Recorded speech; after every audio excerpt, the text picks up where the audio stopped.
بسم الله الرحمن الرحيم الحمد لله رب العالمين اللهم افتح لنا بالخير واختم لنا بالخير واجعل عواقب أمورنا بالخير بيدك الخير والعافية إنك على كل شيء قدير. السلام عليكم ورحمة الله وبركاته.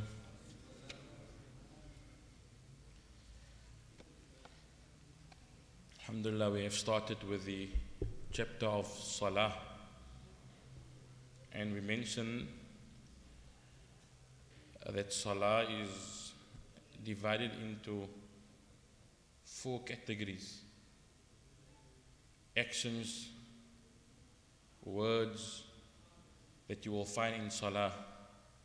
We said that you get the shurut of Salah, and we said the definition of shurut is that which make your Salah correct. Your Salah depends upon it. So you have to do this.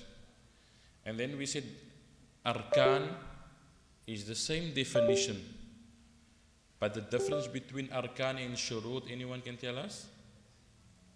The difference between shurut and arkan? Shurut is outside or before Salah. Like for example, cleaning yourself. These things are before Salah, the preconditions of Salah. And then we said arkan is, it is part or it's during the Salah. So it has the same definition, but the only difference is that one is before Salah and one is in Salah. Okay? And then we said we have sunnahs. Sunnah is divided into 2 categories. We get emphasized sunnah, which is normally known as sunnah mu'akkada, but when we talk about salah, we call this ab'ad. And then we said normal sunnah, we call this, anyone? We call this,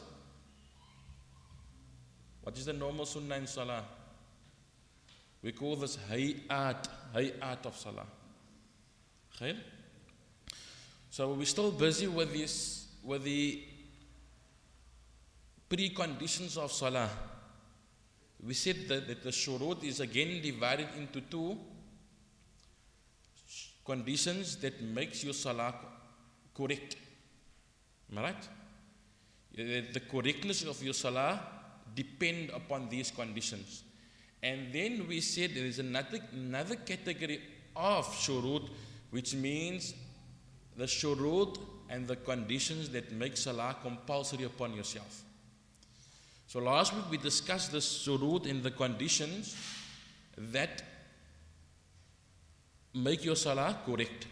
And inshallah, we don't have it in this book, but I have the sharh of this book, and it's mentioned here. There is approximately 6 shuruts that make Salah compulsory upon an individual. The first one is al-Islam. The first one is the person needs to be a Muslim. So if you are not a Muslim, then Salah is not compulsory upon you. Okay? But the moment the person is a Muslim, then Salah is compulsory upon him. So is Salah compulsory upon the kuffar? Nope. But will they be punished for leaving out Salah? Yes. Are you with me? They might not be mukhatab, required to make Salah because of the kufr, but they will still be punished because they didn't make Salah. It comes in the Quran.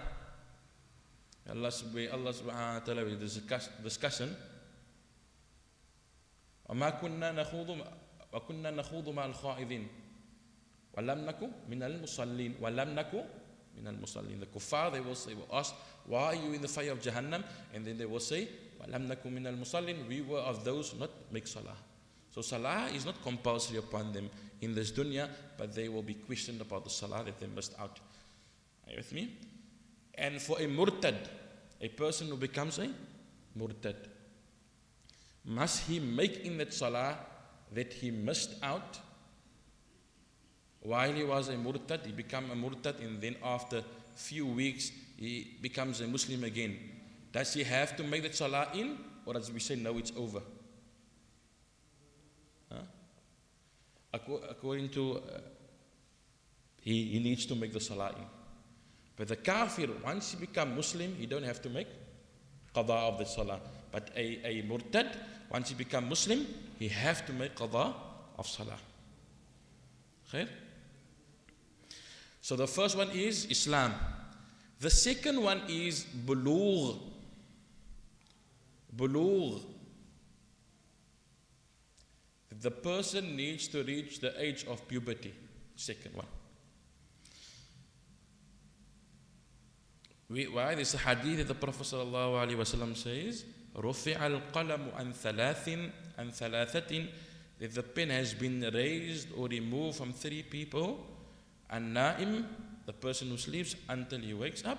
And we said before that if a person sleeps,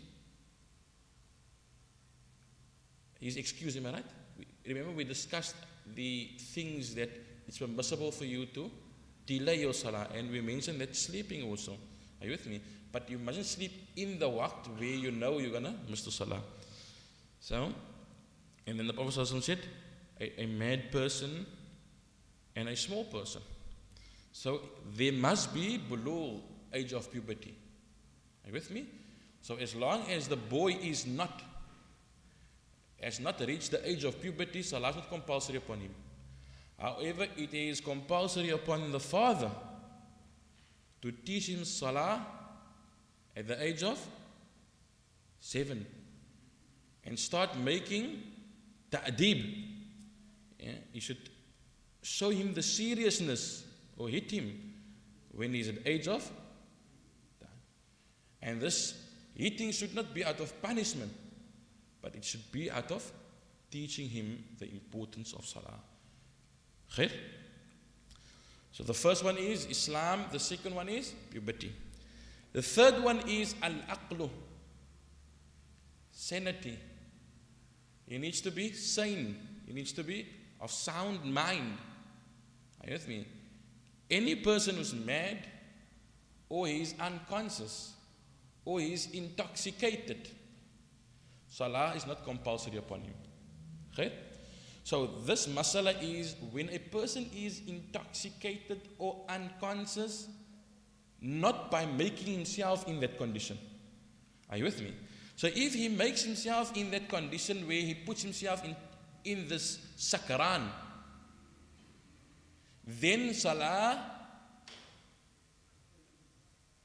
is compulsory upon him and he has to make qada of salah.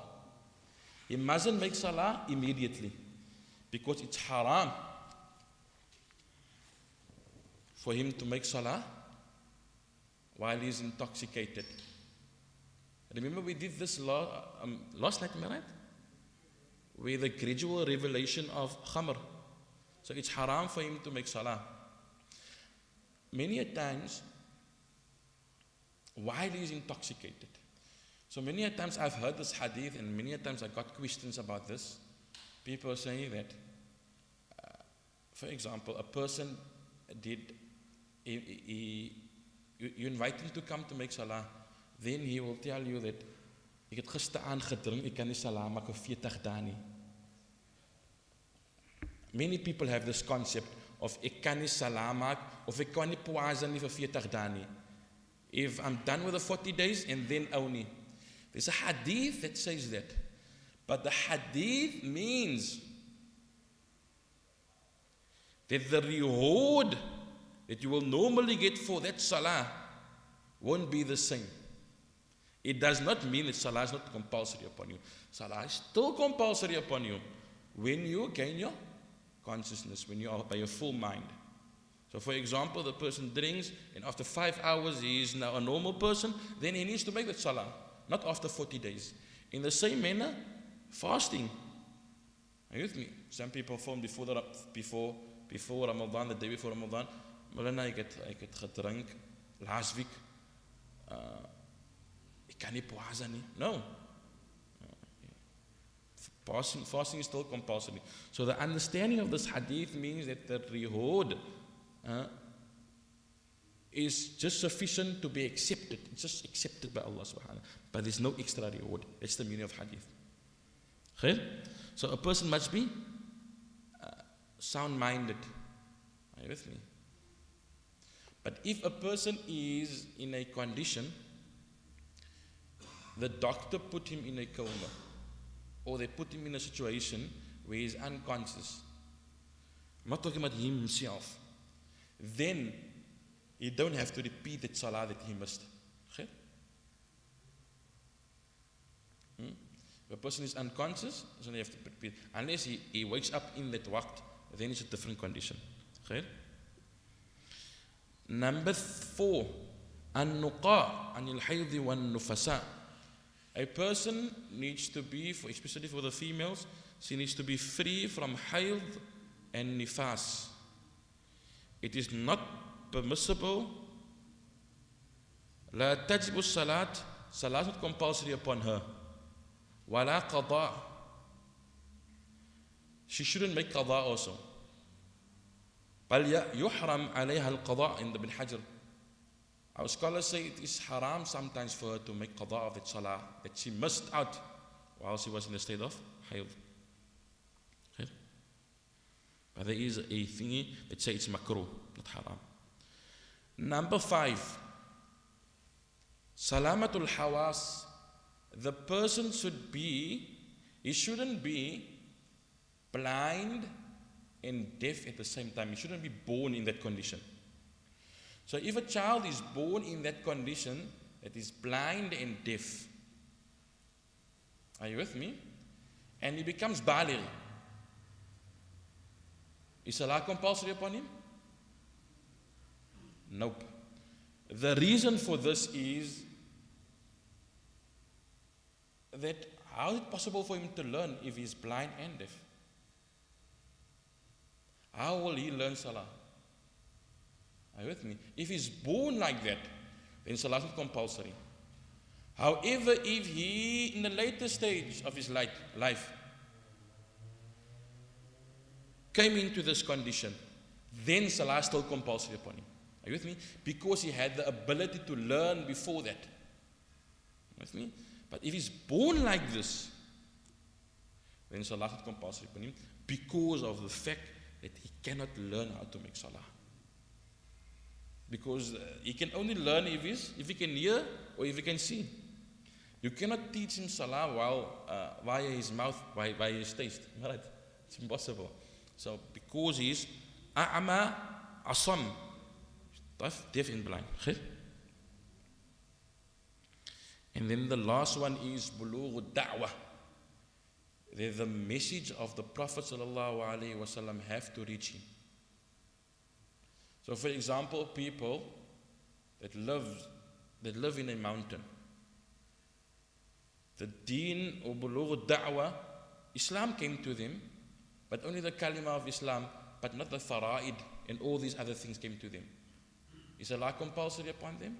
They don't know. So if the da'wah never reached them, if Islam never reached them, then it's not compulsory upon him. And also, qada is also not compulsory upon him. So these are the 5 or 6 conditions, the preconditions that make salah compulsory upon an individual. We did 8 that makes it your salah valid. And then we have another category which makes salah compulsory. Khair, is it clear? You see? So we have shurut which makes salah compulsory, and then we have shurut, conditions that make salah to make it correct or to make it valid. Khair. Now we're discussing the awrah. So when we talk about awrah, before we read inshallah, when we're talking about awrah, ijma'an, it is compulsory to cover your awrah.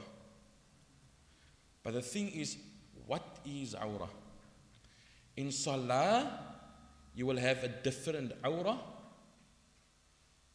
Out of salah, in front of males, females, you will have a different awrah. And when you are alone, you will have a different awrah. So how many is there? 3. Okay? In salah, for males, ma bayna surrati wa rukbah. Between the navel and the knees. That's males. That's in salah and outside salah. Okay? In front of other males or in front of females. Okay? When he is alone, there's no one around him, his awrah is as-sawatan, the front part and the back part. That needs to be covered. Some ulama say no, still the awrah, because he needs to have more modesty in front of Allah. And Allah, when he's alone, Allah is there. But the mu'tamad, the most relied upon opinion is that al-qubul wa dubur, the front part and the back. That's for a male. So again, a male is awrah in salah, outside salah, in front of other people will be the same. And that is between the navel and the knees. Is the navel part of the awrah and the knees part of the awrah? Anyone? No, it's not. Then the navel and the knees not part of the awrah. But they encourage you to cover it. Okay? Now we go to the females. The females, there's ikhtilaf on this, but I'll give you the mu'tamad and the most relied upon qawl in the Shafi'i madhab. In salah, her awrah will be her whole body besides her face and her hands. Siwal wajh wal kaffain. So the hands can be open and the kaffain. Okay? That's in salah. Outside salah, in front of strange males, in our book that we're studying, I'm saying this ikhtilaf, in our book that we're studying, it is everything including her hands and her face. It's the awrah of the female. There is another verdict. If you study different books, they give you different. Both has strong dalils and problems. So the mu'tamad verdict in the madhab of Shafi'i, in our book, Ghayatul Muna, it says that everything. In Al-Fiqh al-Manhaji, in that book also, it says jami'aha, everything of her, outside, when it is in front of strange males. When it is in front of her maharim, the people that she can't get married to, a father, a brother, then it can be classified as ma bayna surrati wa rukbah. Okay? Is it clear? And when she's alone also, ma bayna surrati wa rukbah. Okay? When she's in front of Muslim females, ma bayna surrati wa rukbah. When she's in front of kafirat, the whole body. Is it clear? Am I confusing anyone here? It's clear. Right? Huh? Confusing? Give me again. When she's with the strangers, it's everything. The mahram is navel. But there is a verdict. There's another call, which majority of the ulama practice upon it. She can only expose that which is ma yabdu indal mihna. When a female work, that which is exposed when she work. So, for example, her neck, her hair, and her hands, and this part, that can be exposed. But they say also ma bayna surrati wa rukbah. But that is also a call. Okay? But the afdal, what's the best for females? I'll give you two. It is, if you can, inshallah, if you can, you cover your whole body in front of ajanib. Everything. Face, and hands. If it's difficult, then cover everything besides your face and your hands. Both is correct opinions within the madhab. Okay? Are you with me? If a female cannot cover her face, but remember at all times, the feet needs to be covered. At all times. You know? In the ajanib. Is it clear? Okay, inshallah. So the females, if you feel that I can't, I must show my face, my hands, then no problem. See? But in the mu'tamad view is that if you can, try your best inshallah, and then you cover everything.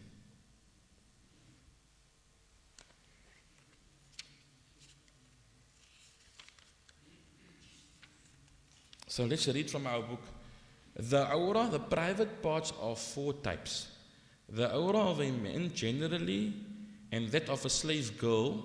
I never mentioned slave girl. Why I never mentioned slave girl is because we don't have slaves here now, so I don't think we have to still discuss it, but we can read in the book.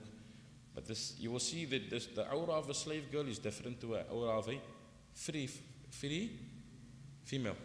Khair? So the awrah of a man generally and that of a slave girl in salah is the area between the navel and the knees. Are you with me? Between the navel and the knees. Must you make salah like this? When we talk about awrah, we're talking about the minimum. We're not saying that you must make salah like that. I'm not saying that tomorrow come with a VC to the masjid and come stand here. No. I'm just saying, when you have little clothes, it's a dire need, then, but if you make your salah, it's still correct. But am I saying come to the masjid and make salah like that? Or go make salah in your room like that? Nope. We're just talking about the minimum here. Okay? So between the navel and the knees. The awrah of a free woman in salah includes the whole body except the face and the 2 palms. Okay, we mentioned this. The awrah of a free woman and that of a slave girl in the presence of strangers is the entire body. You see there? What our book say? It is the entire body. Now what is meant by the entire body? Anyone? If you see on top, they make an exception in salah they make an exception besides the face and the hands. Are they making exception by this one? Nope. The awrah of a free woman and a slave in the presence of mahram or other females is the area between the navel and the knees. Must you walk like that in the house? No. You know, if the father is there, awrah will be between here and here. Right? But then there's another call also that the best one that I will say is that we expose while she works.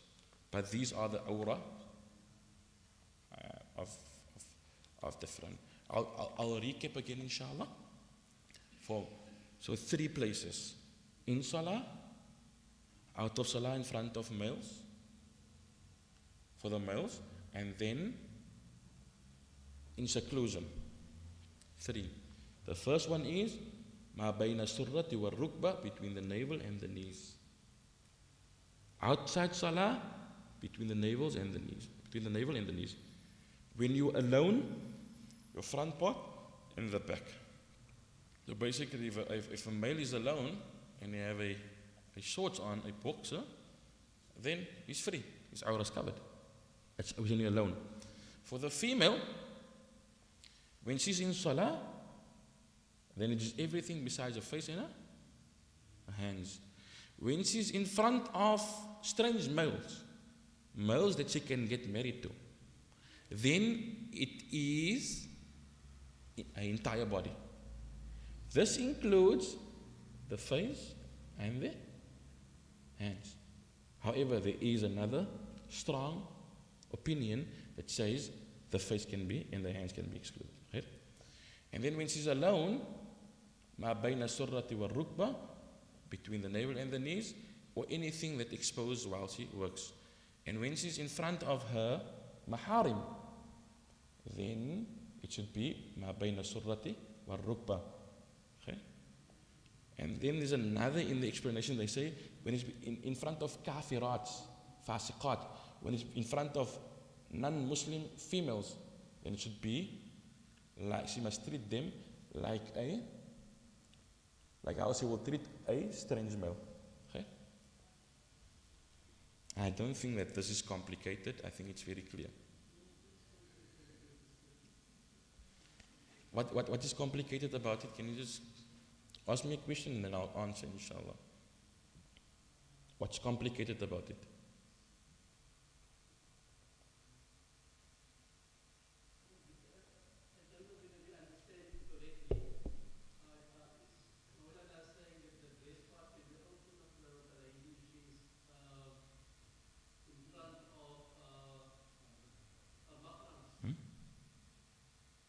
Because her awra ma bayna surrati wal rukbah. Must she do it? No, she must do it. Can it be done? Yes. Must she do it? No, she mustn't do it. But the minimum, what we say here, the minimum that needs to be covered is ma bayna surrati wal rukbah. So when we talk about awra, we're talking about the minimum that should be covered. Are you with me? Can it be done? Yes. Should she do it? No.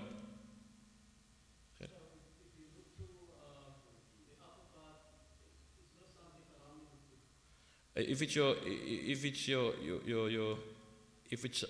are the mahram, no, it's not haram. Nope. But if it is as fitna, khawful fitna, then don't look at it. See? Where the problem starts is looking at the private part. That is the problem. Khair?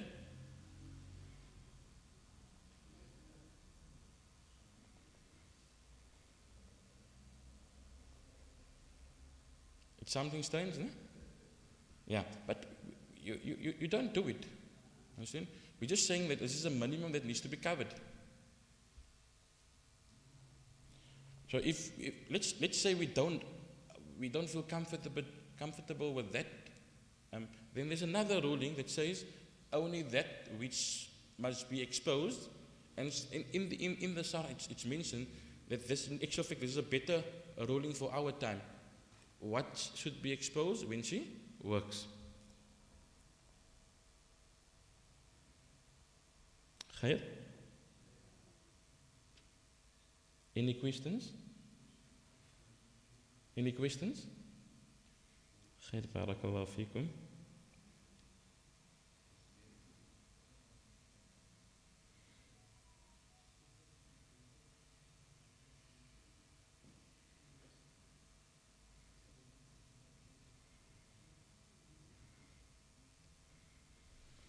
Now, when is it permissible to look at a female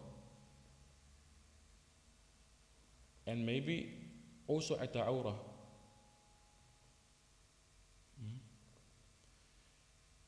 Min ajli mudawati. So, for example, there's something on the legs of the female. Are you with me? Normally her legs is a awra. But now there is a need for her to go to a doctor. Is it permissible for the doctor to look at her leg or her breast? Is it permissible? Yes, it's permissible. However, this needs to be made clear. When she first has to look for a Muslimah doctor. It must be a Muslimah doctor. There's first a Muslimah female doctor, reliable. Are you with me? And then she can go until, if there's no Muslimah doctor or Muslim doctor, then she can go to a kafir. Are you with me? So there's stages. That's the first one.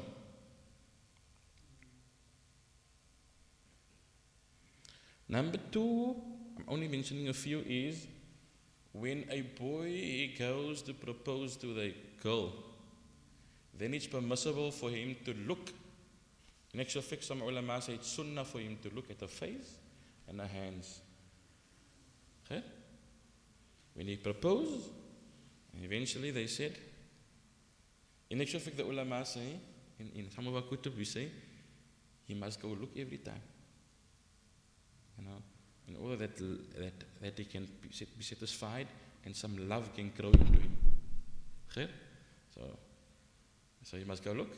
He proposed by this girl, they go look, and they come back, and tomorrow again look. So he looks at the hands, you know. He can send his sister and his mother to check out he can send them. You see? But the ulama say normally, if you look at the hands, then you will understand the structure. If you look at the face, then it's you look at the face and the hands. Okay? And also it's permissible for you for shahada, you want to know this person, or for selling and stuff like that, then you can look at the face of a person, a female, and like vice versa. Okay, inshallah. So these are when she works, and it's permissible to look at them. And it's permissible also when there is no fitna, you don't fear fitna. It's permissible. Okay? But normally we don't look at it. We say that her whole face, whole body, entire body is the aura. And as mentioned, if there is, we don't feel satisfied with this, but we must feel satisfied. This is our deen. We need to embrace it, inshallah. It might be strange to me and you, but we need to embrace it. This is our constitution. This is our deen. We shouldn't look at what the time say and go with the time. The time changes always. Then tomorrow this style is in, and then today this style is in, then this and then this. They're never satisfied. Our deen will always be the same, and we need to put our desire based on, and it should agree with what our deen is saying, and not try to find out what the West say and then see what is in our deen. No, we be satisfied with our deen. Okay? Now we start with the salah itself. Arkanus salah. Anyone can give me the definition of rukn arkan?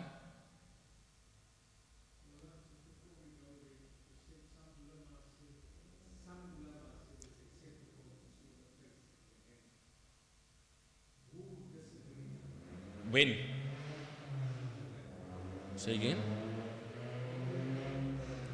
I can't hear. Mark. No, all. No, all. So Shafi'i says, I said some ulama say it is even good to go look at her over and over and over. But yes, Shafi'i madhab. No, Shafi'i madhab. That's why I say the Shafi'i madhab. When I say some, I refer to the Shafi'i ulama. They say that even if sometimes you go look at her without her knowledge. But some will say no, you must go ask her. You understand? Miskien jy loop by die venster net om te sien om af God te vang. You with me? To see the beauty, the real beauty. Are you with me? Sometimes you can have the makeup and so in the Shafi'i madhab, we say that go look and look, because there's a hadith, انظر إليها فإنه أحرى أن يؤدم بينكم المودة. Look at her, because Allah subhanahu wa ta'ala, by you looking at her, looking at her, just by that glances, Allah will put love between you. Okay?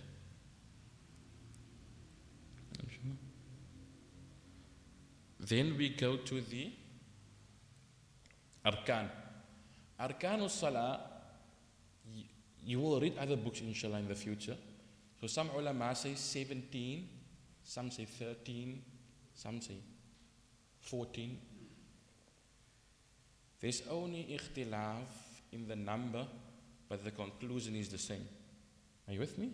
It's just a number thing. And I'll tell you why. So those who say 17, they will say that itminan. You know itminan? that pause, that motionless, that you sit in the ruku, that when you, for example, I'll show you what is itminan. So when we say itminan, we discuss this. We can't go like this. Sami Allahu Akbar. Sami Allah. Itminan is this. You need to hold for some time. There must be some pause. That's what we call itminan. So that's what we call itminan. So in the definition of 17, they will say that in ruku there must be itminan, then they count it as one. So ruku, itminan, sujud, itminan, i'tidal, itminan. So that's 6, am I right? But some say itminan is once, but this includes all of it, and that's why you will see the number change. You get it? So there's no, in actual fact, no ikhtilaf really. And some ulama say, those who say 14, say itminan is once, but it must be done in every posture. Are you with me? Then we come to 14. Then some say, no, 13, itminan is not counted as an individual thing, but it must be done to complete that specific action. Are you with me? So there's no real ikhtilaf. There's ikhtilaf in just expressing themselves. Are you with me? You got it? So when you read books that says 13, 14, 17, then you must know there's no real difference. The difference is just in the number, but the actions will be the same. Okay? Now we go again into another thing. If you have to categorize the arkan and the faraid of salah, then you will say that you will get a rukn that's qalbiyah. I said this last week. Rukn qalbiyah. How much is that? It's 1. Are you with me? And that's the niyyah. I think you must write this down, inshallah. So the rukn is divided into 5. Some say 4, 5. Let's take 5. Let's take 5. Rukn qalbiyah. The rukn that's to do with your heart. And that rukn is the niyyah. What is that? The niyyah. And then we get rukn ma'nawiyah. It is a rukn, there's no actions, there's nothing, it's nothing to do with the heart. It is by meaning a rukn. You cannot see it, but it must be done. And this is the sequence, we just call tartib. So how much is gone? 2. And then we have 5 rukns. That's qawliyah. That's verbal rukns. What is it? Surah Al-Fatiha, Tashahhud, Salat upon Nabi Muhammad sallallahu alayhi wa sallam, and Salam. So there's 5. Khair? I'll give you the others. I don't know what I skipped.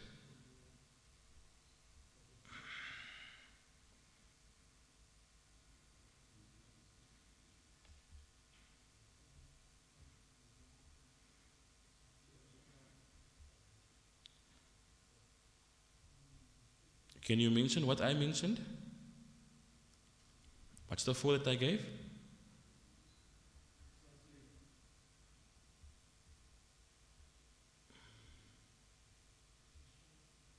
Again, can you mention it?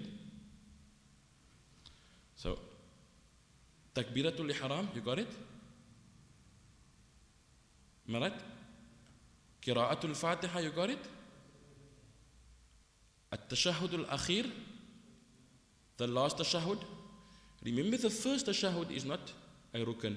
The last tashahhud. At-tahiyyatu al-mubarakatu as-salawatu at-tayyibatu lillah as-salamu alayka ayyuhan nabi. It's the last tashahhud. Salawat upon the Prophet sallallahu alayhi wa sallam. This salawat upon the Prophet is in the final sitting. So you get through 2 salawats, right? You get 2 tashahhud and 2 salawats. Alright? In the first sitting, both of them is sunnah. Right? And then the last one is salam. So these are the 5. Are you with me? And then, if you want to say 4, then you say physical rukns that you need to do the actions. It is standing, ruku, i'tidal, sujood, al-julus, bayna sajdatain, wal-julus al-akhir. Am I saying too fast? Okay, I'll say it again. Standing, al-qiyam, al-ruku', bowing down, wal-i'tidal, it's a stand up after the ruku', as-sujood, the sujood that you have to make, wal-julus bayna sajdatain, the sitting between the 2 sajdas, and wal-julus al-akhir, and the final sitting itself.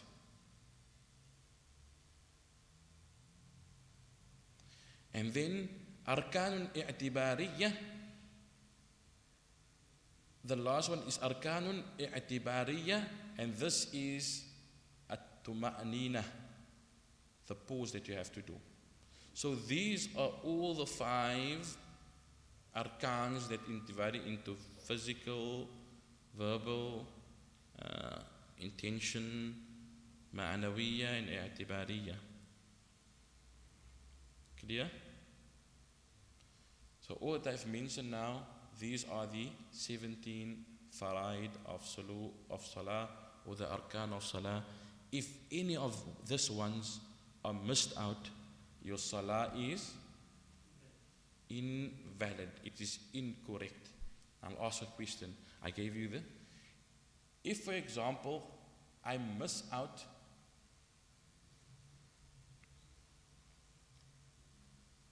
the first sitting. So the imam, these 4 rak'ats, he don't sit the first time. He stands up immediately.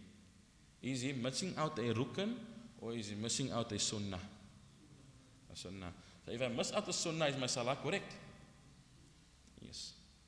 If I don't read, if I don't read another surah after Surah Al-Fatiha, is my salah correct? Yes. If I don't read Dua al-Istiftah or Tawajjuh, is my salah correct? وجهت وجهي للذي فطر السماوات والأرض حنيفا مسلما. My salah correct? Okay. So whatever is in farad, if I miss it out, my salah is correct. However, there is sunnahs, that's strong sunnahs, and there's weak sunnahs. For the strong, not weak sunnah, normal sunnahs, maaf. For the sunnah mu'akkada, the strong sunnahs, if I miss that out, what do? Sujudus sahwi. However, I forgot to make sujudus sahwi also. Is my salah broken, or is my salah correct? Correct? It's a sunnah. It's a sunnah, remember? It's a sunnah. Whether it's a strong sunnah, or whether it is a big sunnah, or emphasized sunnah, it's a sunnah, your salah is correct, but your salah, salihud will be less. It will be less. Okay? Now, nabda. Let's start with the first rukn. It is the niyyah. The first rukn is the niyyah.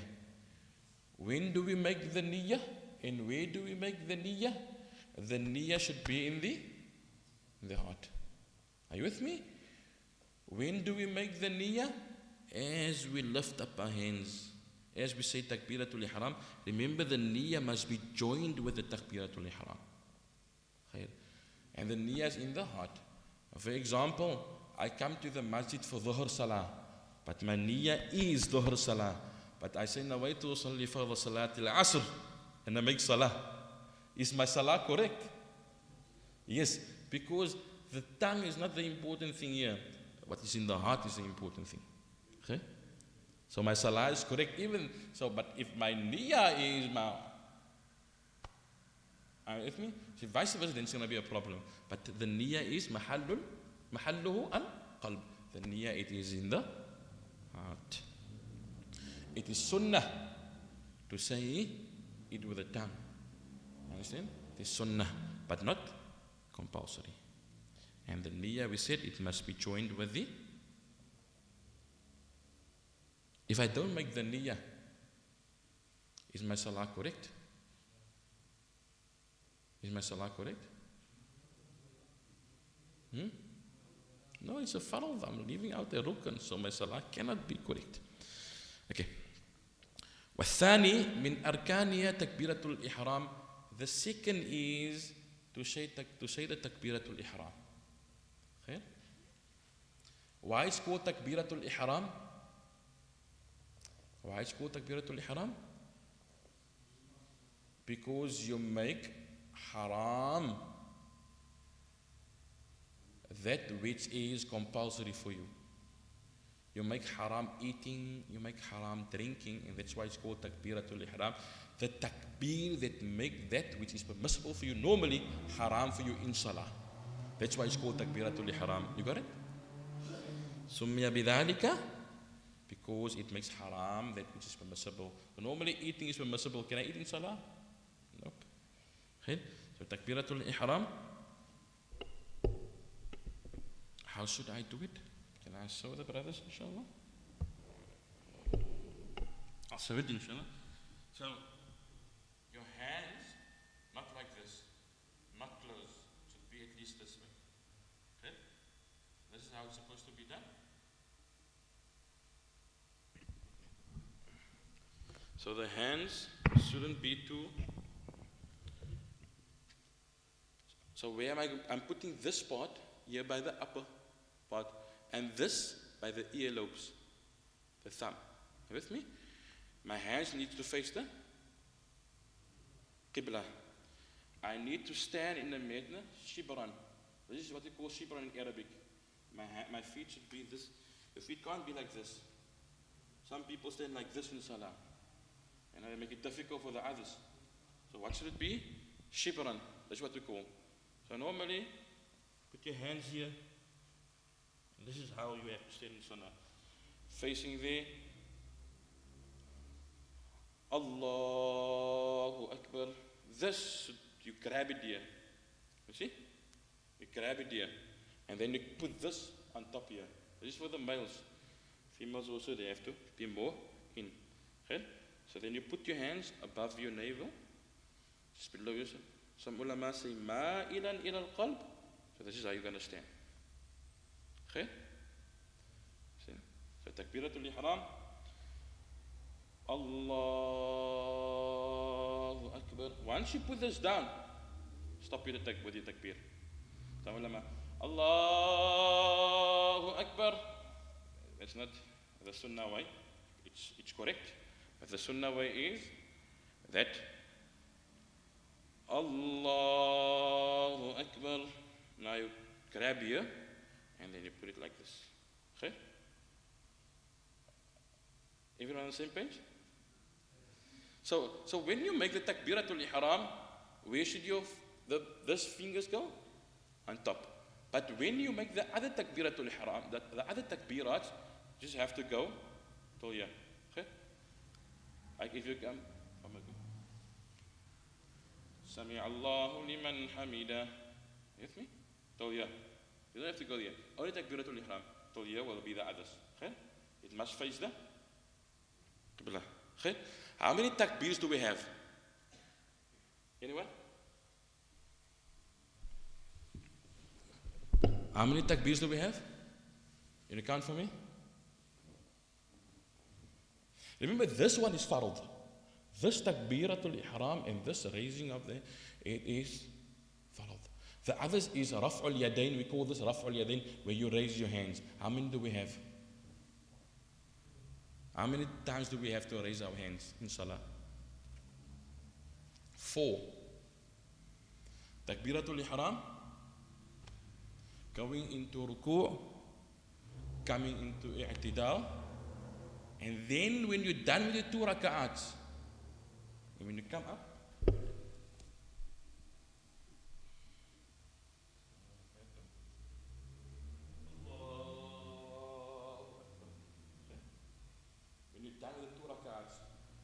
after the first sitting, then you have to do that.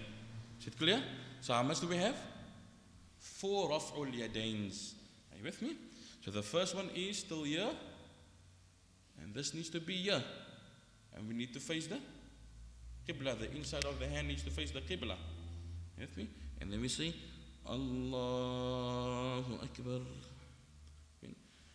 In actual fiqh, it is sunnah to, I remember someone asked Maulana that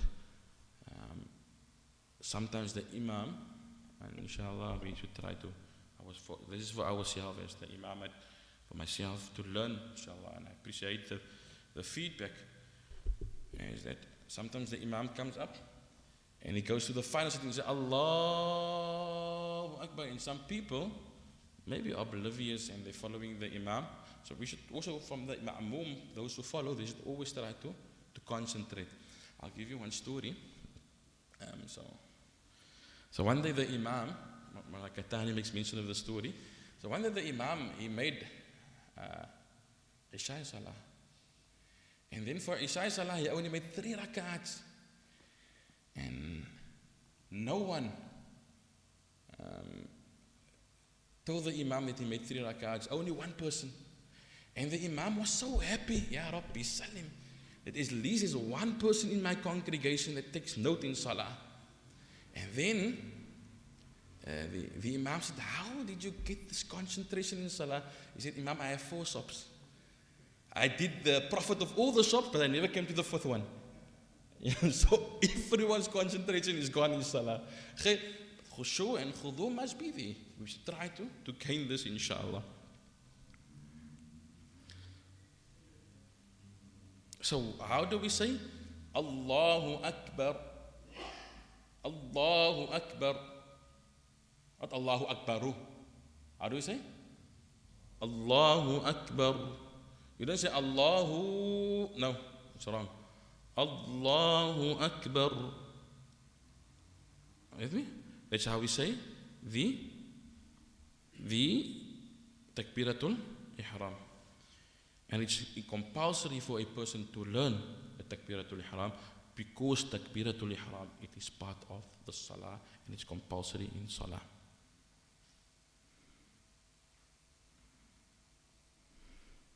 And then you read, before you start with Surah Al-Fatiha, you read Dua al-Istiftah. There's so many. That's why you will find in the Hanafi madhab, it's a different one. Nabi Muhammad did everything, and there's so many. But the Shafi'i, they say the aqwa and the most strongest one is وَجَّهْتُ وَجَهِيَ لِلَّذِي فَطَرَ السَّمَاوَاتِ وَالْأَرْضِ حَنِيفًا مُسْلِمًا وَمَا أَنَا مِنَ الْمُشْرِكِينَ إِنَّ صَلَاتِي وَنُسُكِي وَمَحْيَايَ وَمَمَاتِي لِلَّهِ رَبِّ الْعَالَمِينَ لَا شَرِيكَ لَهُ وَبِذَلِكَ أُمِرْتُ وَأَنَا. Can a person say وَأَنَا أَوَّلُ الْمُسْلِمِينَ? Because the ayat comes like that. لا شريك له بذلك وأنا أول المسلمين. He can, but he shouldn't mention, he shouldn't think, but he should avoid it. But if he say it, he shouldn't believe that he's the first Muslim. Okay?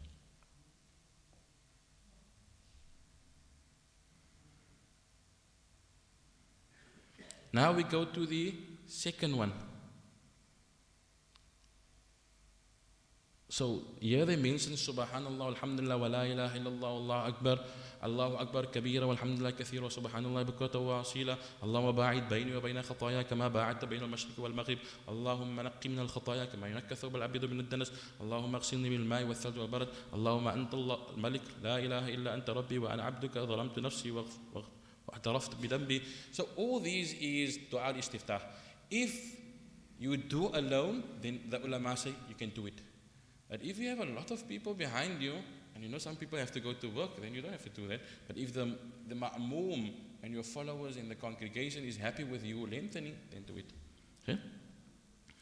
And then the third rukn of salah is al-qiyam, standing. Standing.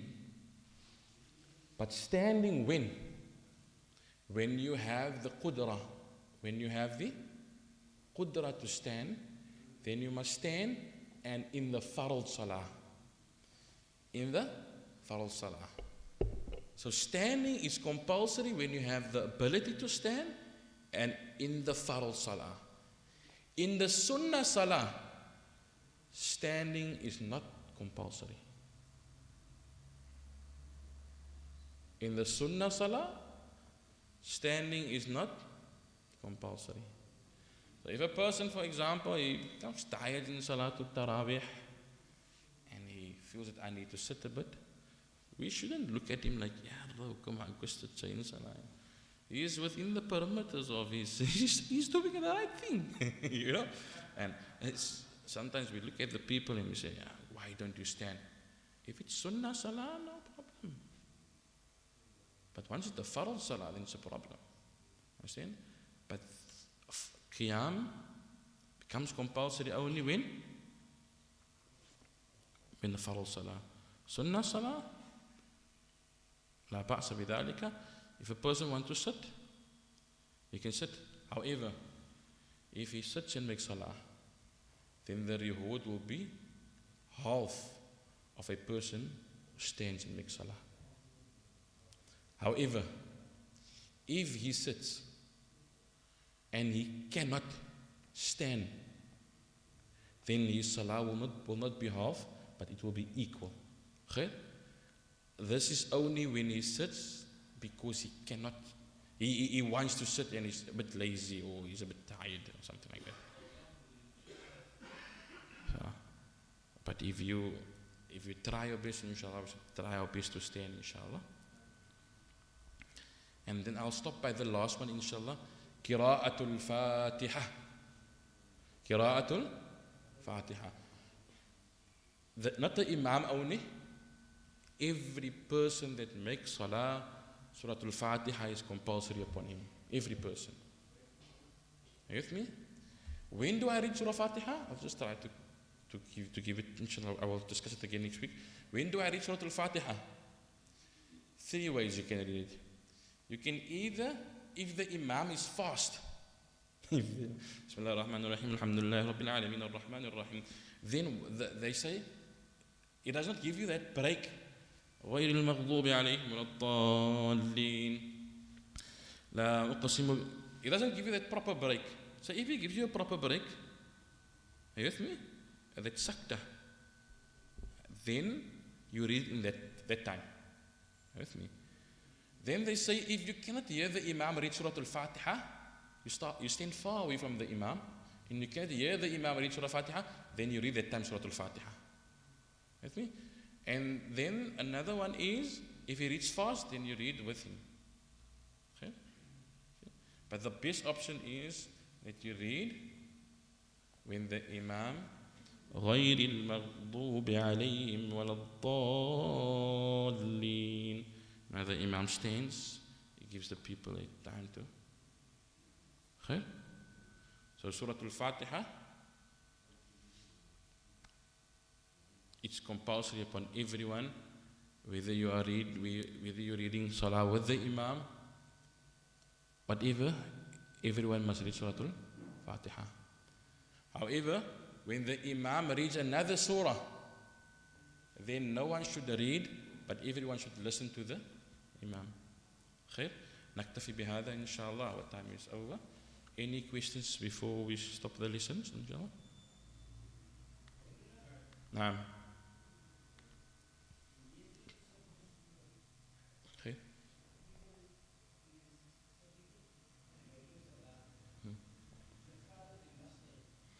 Okay. So, Salah is standing. So the question is, people who sit and make Salah, is it fard to stand? So the conditions is, standing and Salah is fard upon everyone, listen to me, when he has the ability to stand and in fard Salah. Are you with me? So when there is mashakka shadida, when a person, so if a person can stand,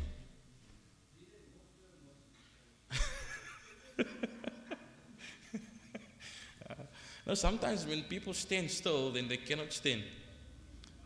When people stand still, then they cannot stand. Even if you recline on something and keep something, and you stand, yes, you do that. Are you with me? So for example, there's this chair here, I stand Allahu Akbar and I keep this chair. Yes, no problem. Understand?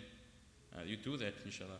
But there is permissibility for a person who cannot stand and there's mashakkatun shadida, it's difficult for him to stand, then he can sit and make salah. Okay? Any other question? But remember that standing is compulsory in salah. Standing is compulsory in salah. Yes. Okay, barakallah. Yes.